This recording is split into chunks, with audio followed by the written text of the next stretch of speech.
Judd Legum this morning published just an absolutely fascinating piece over at popular.info, his Substack newsletter. It's titled "The Billionaires Buying the Midterm Elections." And he's talking about two primary super PACs.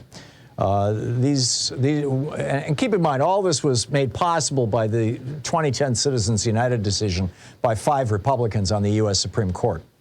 The two funds are the Senate Leadership Fund, the SLF, and the Congressional Leadership Fund, the CLF. These are Republican groups that can accept unlimited donations, and they have collectively raised $188.3 million through March, through 3 months ago. Last time we've just got the first quarter numbers now. And nearly half of that money came from just 27 billionaires. Let that sink in. 27 men provided about half of the money that Republicans are going to use to re-cement or try to, take back control of the House and Senate.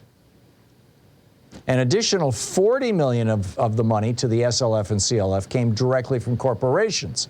Koch Industries, for example, donated $1.75 million. That's controlled by billionaire Charles Koch, writes Judd Legum. Another $35 million in donations to these two super PACs comes from entities organized as nonprofits that don't have to disclose their donors. $18.7 million comes from the American Action Network, a nonprofit run by essentially those same people. Now, there is a Democratic set of counterparts, the SLF and CLF, the House majority, to the SLF and CLF. It's the House Majority PAC and the Senate Majority PAC. But they've only raised so far about $150 million, and only 17% of that has come from billionaires, rather than about half. By the way, those 44 billionaires who donated in this campaign cycle, they made an additional $168 billion just during the first year of the pandemic because of the Trump tax cuts and the Bush tax cuts and the Reagan tax cuts. But one of the biggest is Ken Griffin. He's the owner of Citadel, this hedge fund. He donated $28 million to these two Republican hedge funds through the end of March. Back in 2012, he was asked, do the ultra-wealthy have an inordinate or inappropriate amount of influence in the political process? Ken Griffin said, I think they actually have an insufficient influence. He added, the government being involved in picking winners and losers invariably leads to a loss of economic freedom and encourages corruption.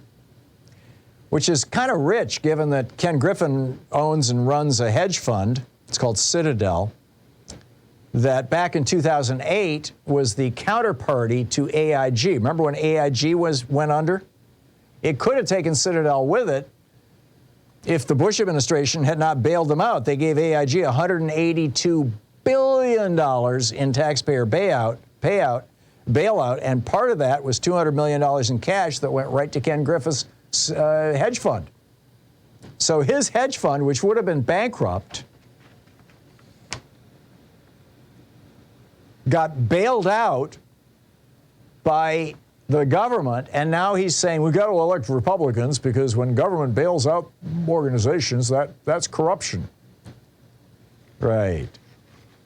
He used to live in Chicago, in Illinois. And he spent, in 2020, there was a ballot initiative that would have cut taxes on people making less than $100,000 and raised taxes on people making more than $500,000. It would have raised the top income tax rate on people making over $1 million from 4.95 to 7.99%. Ken Griffin spent $54 million on advertising in the Chicago market and across the state of Illinois to defeat that legislation. It went down in flames, even though it would have given a tax cut to everybody making under $100,000 a year. He spent $18 a vote. And guess what? He saved $51 million. Keep in mind, he spent $54 million to defeat this thing. He saved $51 million a year in taxes that he would have had to pay had that ballot initiative passed. The only other billionaire who's eclipsing him, according to this report from Judd Legum at popular.info, is Peter Thiel, who spent $30 million on the campaigns of two of his former employees, J.D. Vance in Ohio and Blake Masters in Arizona. So what we're seeing now, I mean, it was fairly low. These campaign contributions were fairly low prior to, or even in the first couple of years after Citizens United in 2010. But in particular, since about 2018, they have just gone through the roof. Now, this, in my opinion, is not democracy. When billionaires can buy elections, that's called oligarchy, meaning rule by the rich. As Jimmy Carter said on this program many years ago, America is no longer a democracy, it's now an oligarchy with unlimited political bribery. I mean, Jimmy Carter just laid it out, told the truth. And frankly, it shocked me that he said it on this program as bluntly as he did. But he did. And it turns out this was not the only place he said it, although very few people were asking him that question. So the question becomes, what do we do about this?